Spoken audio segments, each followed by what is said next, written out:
नमस्कार and welcome to curiously education. मैं हूं Prashant Mawani. I hope you learning good. आज 28 जुलाई 2022 है, दिन है थर्सडे। और दोस्तों आज हमारे टेबल पर हैं 6 इंपॉर्टेंट टॉपिक्स। सबसे पहले हम बात करने वाले हैं CPEC यानी कि चाइना पाकिस्तान इकोनॉमिक कॉरिडोर के बारे में। उसके बाद हम एनफोर्समेंट डायरेक्टरेट की जो रेड्स हैं उसमें एक इजाफा हुआ है, इसको देखेंगे।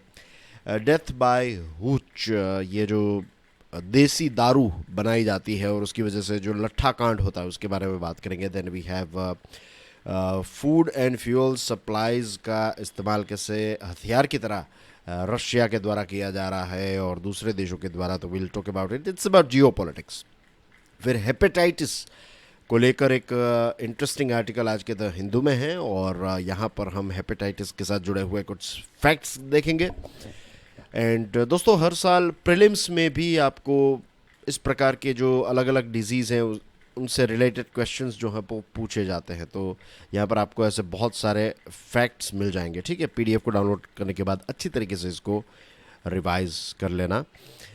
एंड रणवीर सिंह जो एक्टर हैं तो उन पर न्यूडिटी का एक ऑप्शन, एक तस्वीर है, उन्होंने एक तस्वीर आई है। तो इस तस्वीर को लेकर कुछ लोग जो हैं वो ऑफेंड हो चुके हैं। तो यहाँ पर हम कुछ रूल्स के बारे में बात करने वाले हैं। राइट, तो लेट्स क्रैक ऑन। आपकी स्क्रीन पर है चाइना पाकिस्तान इकोनॉमिक कॉरिडोर, जिनको हम CPEC के नाम से जाते हैं। CPEC China Pakistan economic corridor, इसको पाकिस्तान चाइना इकोनॉमिक कॉरिडोर भी कह सकते हैं। राइट, लेकिन जनरली CPEC टर्म का इस्तेमाल होता है। तो यहाँ पर आप देख सकते हैं this is China here. Right, और ये रहा ईरान, ये रहा अफगानिस्तान, और ये जो ऑरेंज में दिख रहा है दैट इज़ पाकिस्तान। तो ये कशगार से निकलता हुआ इंडिया में आता है। राइट, और इंडिया से फिर ये जो रास्ता है ये जो आप देख सकते हैं कि वाया इंडिया होकर ये पाकिस्तान एंटर होता है और फाइनली ये ग्वादर वाला पोर्ट जो है इसको कशगार के साथ, चाइना के साथ पाकिस्तान को कनेक्ट करता है।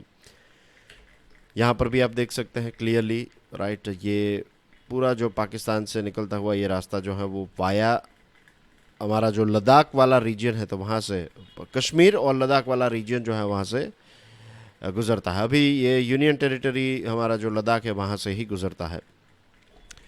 तो this is the thing with this CPEC।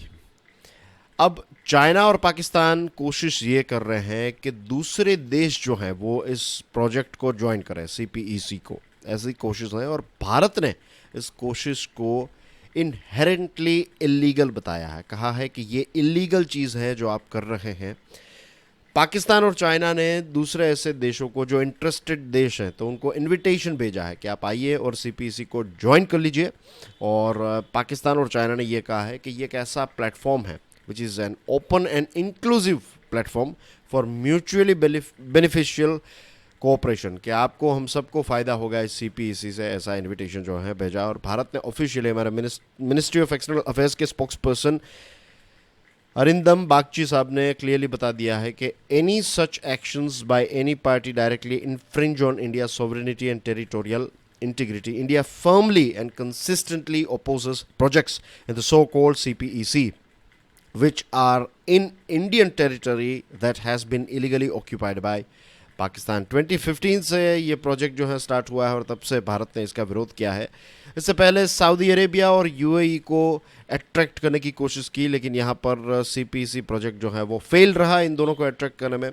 $60 billion का ये प्रोजेक्ट है CPEC, और कहते हैं कि शी जिनपिंग साहब का जो पेट प्रोजेक्ट है OBOR या फिर BRI belt and road initiative, तो उसका एक बहुत ही इंपॉर्टेंट पार्ट है ये। अगर इसमें चाइना और पाकिस्तान ये CPEC में सक्सेसफुल नहीं रहे तो कहते हैं कि इसकी वजह से दूसरे सारे प्रोजेक्ट्स भी जो हैं वो फेल हो जाएंगे। एक लंबे रोड ब्लॉक्स भी, यानी कि हर्डल्स, प्रॉब्लम्स जो हैं वो CPEC ने फेस किए हैं। फाइनेंशियल इश्यूज, पॉलिटिकल इंस्टेबिलिटी, और ख़ास करके बलूचिस्तान वाला जो रीजन है तो वहाँ पर काफ़ी अनरेस्ट और रेजिस्टेंस भी हुआ।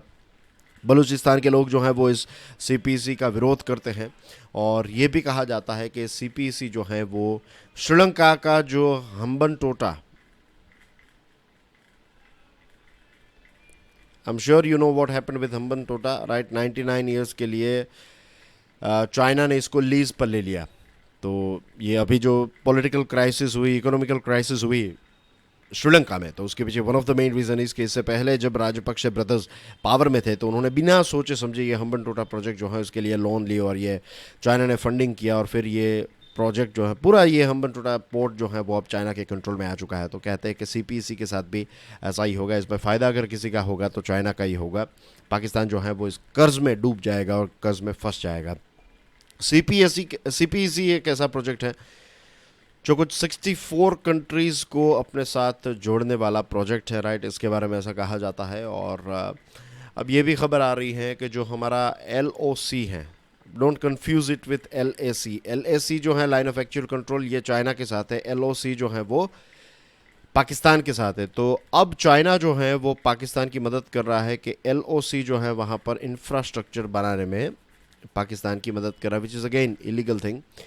अब भारत को क्या करना चाहिए? भारत को इस चीज़ के बारे में पूरी दुनिया को बताना चाहिए और डेमोक्रेटिक स्पिरिटेड कंट्रीज जो हैं उनके साथ मिलकर ये दोनों देश जो सीपीईसी को इलीगली प्रमोट कर रहे हैं तो इन पर प्रेशर क्रिएट करने की कोशिश हमें करनी चाहिए। और भारत ने बार बार इसको रिजेक्ट भी किया है, क्लियरली कहा है। एंड आई बिलीव कि भारत का विरोध है, इसी वजह से ये सीपीईसी में इतने सारे देश जो हैं वो जुड़ नहीं रहे हैं। बहुत सारे देश जो हैं वो सीपीईसी में आना नहीं चाहते, राइट, क्योंकि भारत की जो टेरिटरी है इलीगली ऑक्यूपाइड बाय पाकिस्तान, तो इस पर ये पूरा प्रोजेक्ट एस्टैब्लिश्ड है। तो एक इम्पोर्टेंट कड़ी जो हमने देखा मैप में अभी, तो that's the reason many countries are staying away from CPEC. और पाकिस्तान के लिए भी इतना कोई ये फ़ायदे का सौदा नहीं होने वाला है। बहुत सारे ऐसे रिपोर्ट्स भी द डॉन न्यूज़पेपर और दूसरे जो पाकिस्तान के अच्छे अच्छे अखबार हैं वहाँ पर भी सीपीईसी के ख़िलाफ़ काफ़ी सारी चीज़ें जो हैं वो लिखी गई है, लेकिन अभी चल रहा है, देखते हैं आगे क्या होता है इसमें। एनफोर्समेंट डायरेक्टोरेट के बारे में बात करेंगे। सेंट्रल गवर्नमेंट ने राज्यसभा में ये कहा है कि ईडी के द्वारा जो रेड्स कंडक्ट की गई है पिछले 7 सालों में, 2014 से 7-8 सालों में, 2014 से लेकर 2022 के बीच में, कंपेयर टू 2004 से आप पकड़ लीजिए 2014 तक, तो ये समय काल में जो रेड्स हुई और ये समय काल में जो रेड्स हुई उसमें कंपेयर करें तो 27%, आप बेगियो पार्डन, 27 फोल्ड, नॉट 27%, 27 फोल्ड इसमें इंक्रीज देखने को मिला। यानी कि ईडी की रेट्स जो है वो काफ़ी ज़्यादा इंक्रीज हो चुकी है। और सरकार ने ये कहा है, उसके पीछे रीजंस ये हैं कि नंबर 1, एनडीए सरकार यानी कि मोदी सरकार जो है ये मनी लॉन्ड्रिंग को रोकने के लिए सारी चीज़ें जो हैं वो करने के लिए तैयार है, वो कमिटेड है।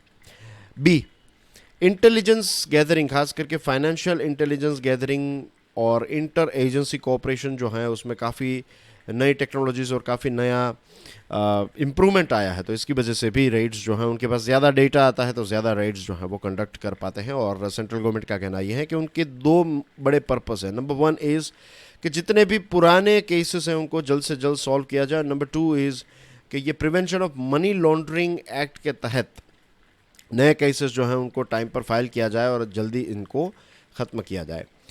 पिछले 8 सालों में आप देखिए 3000 से भी ज़्यादा, 3010 ऐसी रेड्स जो हैं वो कंडक्ट की गई हैं।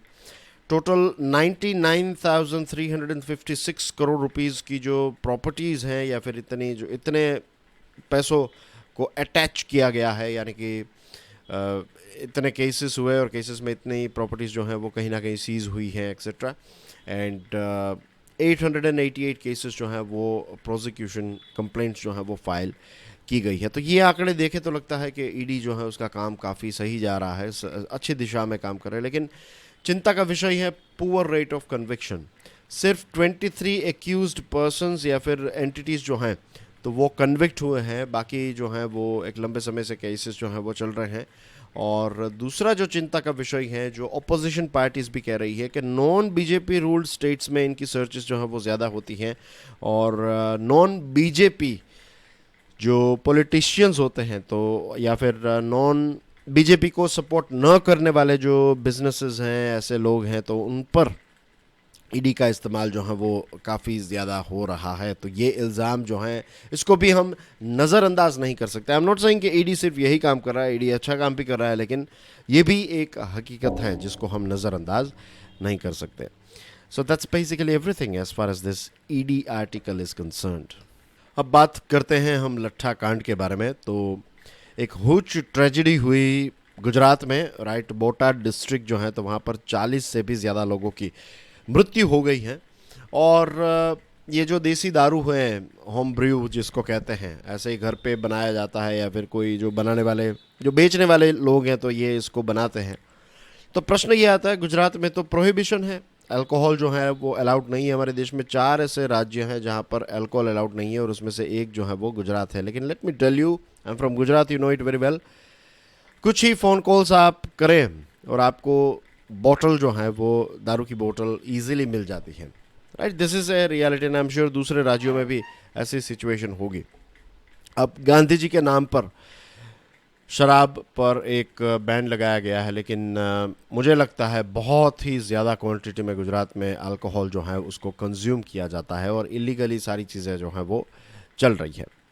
अब इस पर्टिकुलर केस में ये तो देसी दारू वाला केस है, right. I am talking about जो नॉर्मल, जो इंग्लिश बोतल जो कहते हैं, वो भी बियर बोटल्स एक्सेट्रा सारी चीज़ें जो है वो अवेलेबल रहती हैं।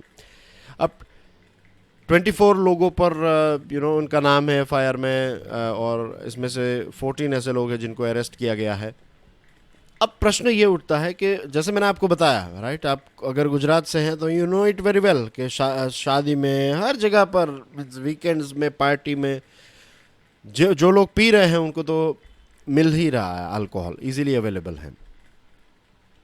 तो पुलिस और पॉलिटिशियंस के बिना क्या अल्कोहल का मैन्युफैक्चरिंग पॉसिबल है? The answer is no. क्या ये जो बॉटल्स बाहर दूसरे राज्यों से गुजरात में एंटर हो जाती है, तो क्या ये पुलिस और पॉलिटिशियंस की परमिशन के बिना ये हो सकता है? The answer is again no. तो ये क्लियर एक मिली भगत है, हर कोई जानता है, जजेस भी जानते हैं, कोर्ट्स भी जानती हैं, right. Everyone is aware about this thing कि ये चीज़ अवेलेबल है, लेकिन हर कोई जो है ना इस चीज़ को नज़रअंदाज कर रहा है। और जब इलीगल शराब मिलती है तो उसमें मिलावट की जाती है, और फिर हेल्थ के रिस्क जो है वो काफ़ी बढ़ जाते हैं। और इस प्रकार के केसेस जब भी होते हैं, तब होता यह है कि एसएचओ या फिर उस रीजन के जो भी ऑफिसर्स हैं उनको सस्पेंड किया जाता है। लेकिन पूरी एक चेन होती है, ऊपर से लेकर नीचे तक, राइट। हर कोई नॉर्मल टाइम्स में पैसे कमा लेता है, ऐसे टाइम में फिर एक दो जो सिपाही होता है उसको बलि का बकरा बनाया जाता है। This is a reality as well. अब प्रोहिबिशन जो है, जो गुजरात में है या फिर दूसरे राज्यों में है, तो ये कॉन्स्टिट्यूशन में, मीन्स कॉन्स्टिट्यूशन के पॉइंट ऑफ व्यू से देखा जाए कि directive principles of state policy in the constitution, कोई भी राज्य जो है इसको इफ़ेक्टिव तरीके से अचीव नहीं कर पाया है, राइट। जिन्होंने भी प्रोहिबिशन, और प्रोहिबिशन की कहानी यहाँ नहीं, सऊदी अरेबिया में भी शराब मिल जाता है। अब आप सोचिए, सऊदी अरेबिया इज़ कंसिडर्ड, जहाँ पर मक्का मदीना है, राइट, एक इस्लामिक देश है, इस्लाम में दारू पीना मना है। तो ऐसे देशों में भी जहाँ पर सज़ा भी, मौत की सज़ा भी दी जा सकती है, तो ऐसे देशों में भी प्रोहिबिशन काम नहीं करता है, राइट। और दूसरे जो डेवलप्ड देश है उसमें भी हम देखते हैं कि ड्रग्स और ये सारी चीज़ें जो है वो मिलती रहती है। तो जो भी चीज़ आप प्रोहिबिट करते हैं तो उसकी एक इलीगल मार्केट जो है वो क्रिएट हो ही जाती है। और गुजरात प्रोहिबिशन एक्ट 1949 जो है, इसको भी चैलेंज किया गया है कि ये लोगों का फंडामेंटल राइट टू प्राइवेसी जो है उसको वायोलेट करता है। तो अब देखते हैं आगे कोर्ट में क्या होगा, राइट। ऐसे 5 पिटिशंस जो हैं वो गुजरात हाई कोर्ट में फ़ाइल किए गए हैं। अब ये जो डोगमास हैं और ये सोशल रिफॉर्म्स की बात होती है, ये प्रोहिबिशन के बारे में एक प्रॉपर डिस्कशन होनी है। आई एम नॉट सेइंग कि अल्कोहल जो है वो गुजरात में ऐसे ही इजीली अवेलेबल हो जाए, क्योंकि एक वक्त लगेगा। यहाँ के लोग जो है ना वो they are not used to with it as well.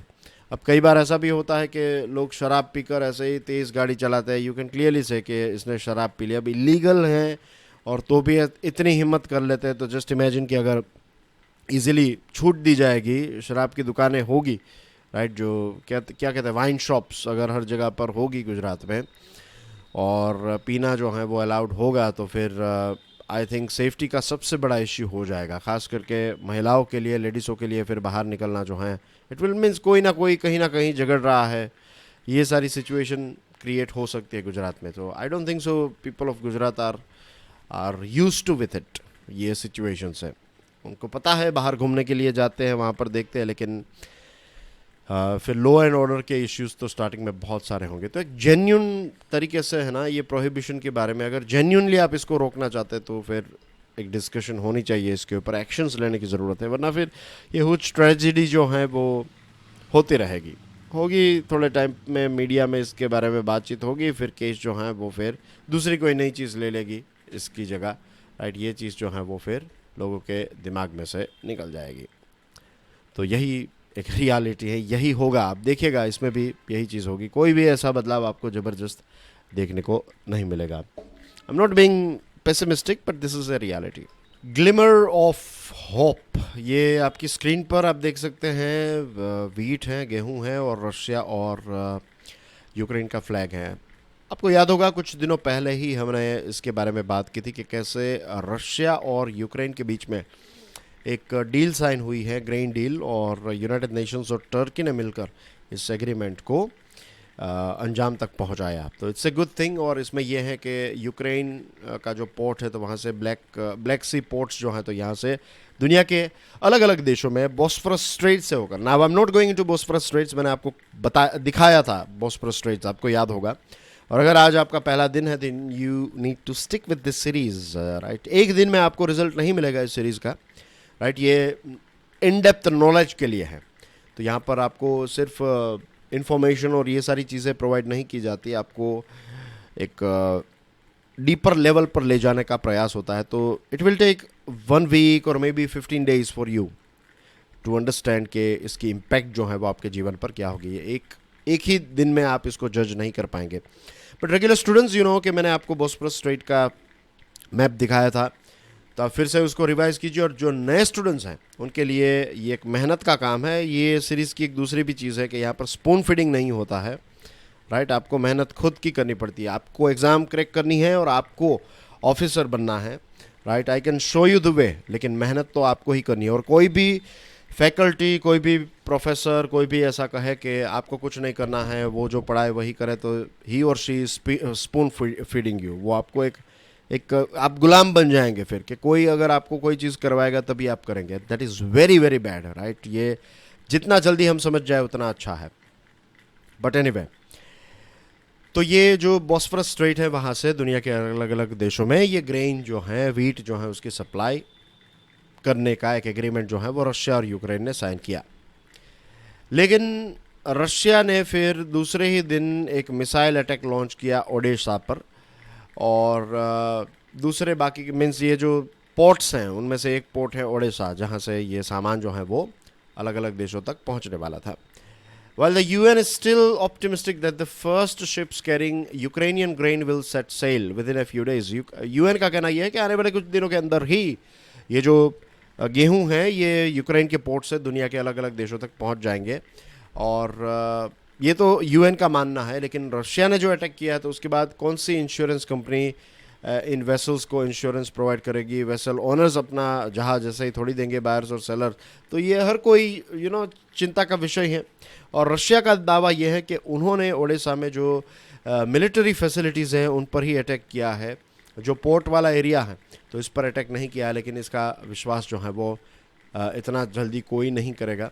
अब रशिया की जो एक एनर्जी कंपनी है गैसप्रॉम, तो इन्होंने ये अनाउंस किया है कि नेचुरल गैस का फ्लो जो नॉर्थ स्ट्रीम 1 से सप्लाई किया जाता है तो अब उसको कट डाउन किया जाएगा, राइट। लगभग 20% जितना जो है वो कट डाउन किया जाएगा।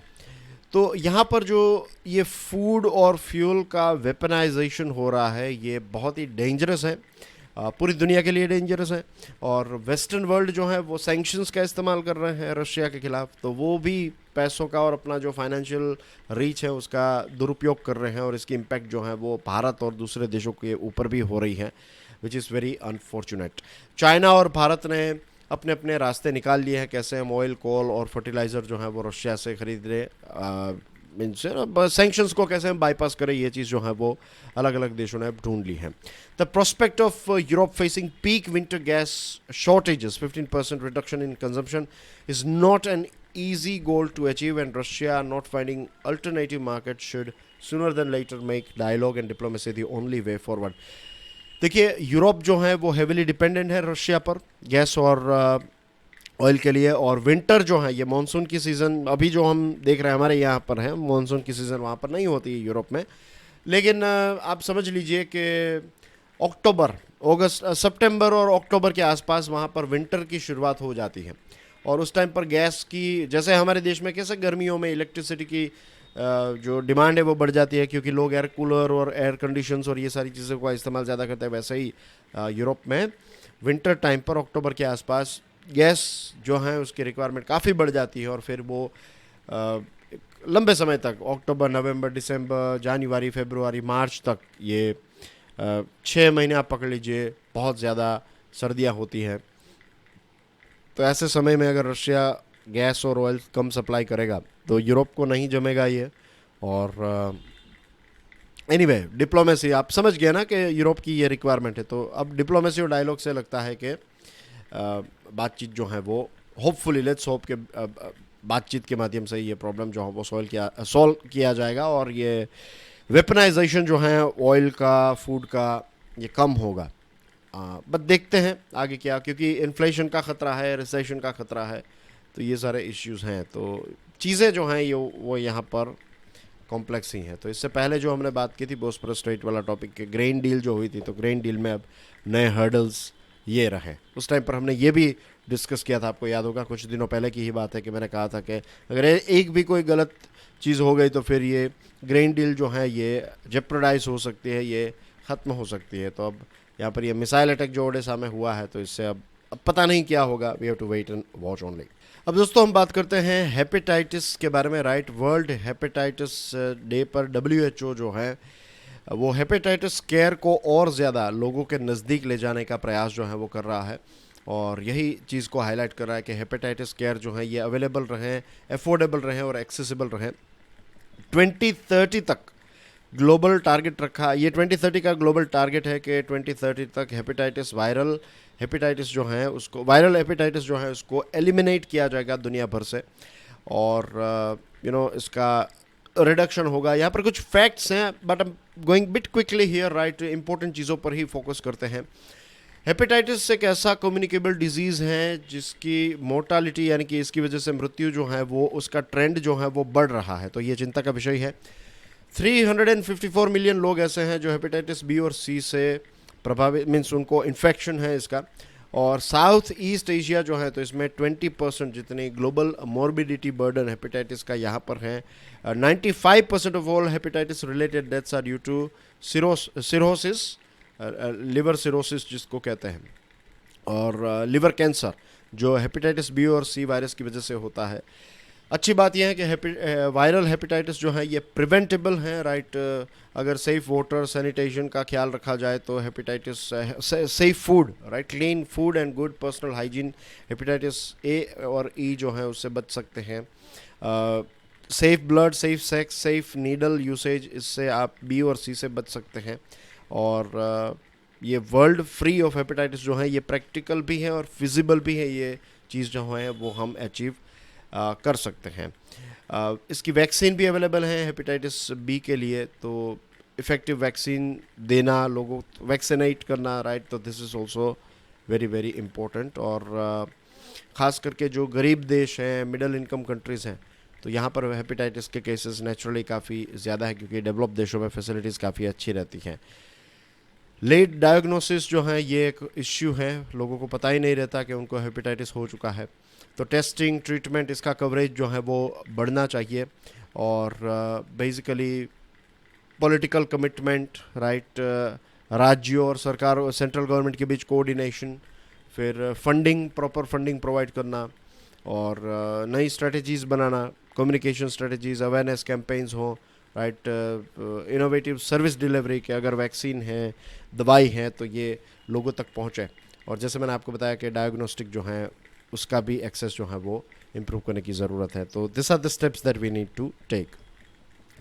आपकी स्क्रीन पर फेमस एक्टर हैं रणबीर सिंह, राइट। अब एक उनके खिलाफ मुंबई पुलिस ने एक केस दर्ज किया, FIR, राइट, ऑब्सैनिटी, यानी कि उन्होंने बिना कपड़े पहने हुए एक उनकी तस्वीर आई है। अब अगर वो तस्वीर देखेंगे आप तो ऐसा नहीं है कि उनके प्राइवेट पार्ट्स और ये सारी चीज़ें नज़र आ रही हैं, वो इस तरह बैठे हैं और वो इजीली इंटरनेट पर अवेलेबल हैं। अब कुछ लोग ने कहा कि वो ऑफेंड हो गए इस तस्वीर को देखकर, और सेक्शन 292 ऑफ आईपीसी जो है इसके तहत उनको बुक किया गया है, यानी कि केस जो है वो फाइल किया गया है, FIR. Lascivious appeals to prurient interest or tend to deprave or corrupt persons like to read, see or hear the matter। ये सेक्शन, ये बहुत ही, इसमें जो ऑब्सेनिटी है उसको बहुत ही लूजली डिफाइन किया गया है, बहुत ही वेग मैनर में इसको डिफाइन किया गया है, और इसका इस्तेमाल जो है इजीली किसी को परेशान करने के लिए किया जा सकता है। ये एक ऐसी एक सेक्शन है, एक ऐसी कलम है 292 कि आप चाहे तो, पुलिस वाले चाहे तो किसी को परेशान करने के लिए उनको इसके तहत बुक कर सकते हैं। अब शिल्पा शेट्टी का ये केस है 2007 का। ऐसा हुआ था, रिचर्ड गेरी नाम के एक बहुत ही फेमस एक्टर हैं, वो भारत आए हुए थे और उन्होंने शिल्पा शेट्टी को किस किया, right. It was not on the lips but on the cheek, और ऐसे शिल्पा शेट्टी को पकड़कर उन्होंने उनको किस किया, और लाइक वो वीडियो भी काफ़ी वायरल हुआ था। और इट वाज मीन्स, अगर देखा जाए यहाँ पर कल्चर का ये फ्यूजन जो है वो नहीं हो पाया। देखिए, वेस्टर्न वर्ल्ड में किस करना जो है that is very normal thing, but it's not like क्या कहूँ अब मैं आपको कि it's not sexual cases, right. It's like more like जैसे यहाँ पर हाथ मिलाते हैं या फिर हग करते हैं, राइट, गले मिलाते हैं, तो उस प्रकार का एक एक्सप्रेशन होता है वहाँ पर। अब कई बार मीन्स ये सोचने वाली बात है ना कि लोग प्राउडली कहते हैं कि जो किस है उसका दुनिया को गिफ्ट जो है किस की, वो भारत ने दी, और आज किस के खिलाफ भारत के लोग हैं। एंड मैंने ये भी एक इंटरेस्टिंग स्टेटमेंट बहुत सालों के, you can piss on the street but you can not kiss on the street, कि आप रोड पर पेशाब कर सकते हैं हमारे देश में, लेकिन रोड पर आप किस नहीं कर सकते। तो ऐसे बहुत सारी चीज़ें हो सकती है, right, we can talk about. लेकिन ये रिचर्ड गेर और शिल्पा शेट्टी वाला जो था, इट वाज नथिंग सेक्सुअल। लेकिन फिर कुछ 14 साल हो गए, राइट, ये चल रहा है केस, 15 साल हो गए देखिए। और फिर दूसरे भी ऐसे, मिलिंद सोमन और मधु सापरे की कोई ऐड थी 1995 की, I have seen this thing, कोई शू की एडवर्टीजमेंट थी, तो उसके खिलाफ भी उनको केस। फिर एक अक्षय कुमार और ट्विंकल खन्ना, तो अक्षय कुमार वो मॉडलिंग, वो रैंप पर चल रहे थे किसी फैशन शो में, और वो फिर अपनी वाइफ मिसेस के पास जाते हैं, और उनकी मिसेस जो है वो, उनका जो जीन्स है तो उसका जो बटन होता है तो वो अनबटन करती है, और इस चीज़ को लेकर फिर केस जो है वो फाइल किया गया। तो इस प्रकार के सेक्शन 292 का इस्तेमाल जो है वो कई बार होता रहता है। हमारे देश में कुछ 4.5 करोड़ पेंडिंग केसेस हैं, और ऐसी चीज़ों को लेकर फिर कोर्ट्स को बिज़ी रखना, पुलिस को बिज़ी रखना, और इस प्रकार के सेक्शंस जो हैं कुछ पुराने ऐसे ड्रैकोनियन, तो इनको हटाने की भी ज़रूरत है, राइट। आज हमारा देश बहुत आगे चला गया। Means I remember this thing के आज से कुछ 15-20-25 साल पुराना शायद वो गाना होगा, डोंट नो, लेकिन करिश्मा कपूर का एक गाना था, और उस टाइम पर वो जो गाना था उसमें शब्दों का जो इस्तेमाल किया गया था that was sexy, and sexy शब्द के खिलाफ जितना हल्ला हुआ, मीन्स लोगों ने टारगेट किया करिश्मा कपूर को, और आज ये शब्द जो है it's a very common word, right. तो वी नीड टू मीन्स ऐसी चीज़ों, आई एम नॉट सेइंग कि न्यूडिटी और पोर्नोग्राफी और ये सारी चीज़ें जो हैं वो खुले हम, I am not promoting that, I am not saying that, we need to understand this thing. लेकिन फिर ये छोटी छोटी चीज़ों पर सेलिब्रिटीज़ जो है उनको टारगेट किया जाता है, this is also not right. तो सरकार को ही सोचना चाहिए कि इस प्रकार के जो आउटडेटेड जो ऐसे सेक्शंस हैं तो उनको हटाने की ज़रूरत है। That's everything in today's discussion dear friends. इस वीडियो को दूसरे स्टूडेंट्स के साथ शेयर ज़रूर कीजिएगा। See you soon, till then God bless you all, जय हिंद।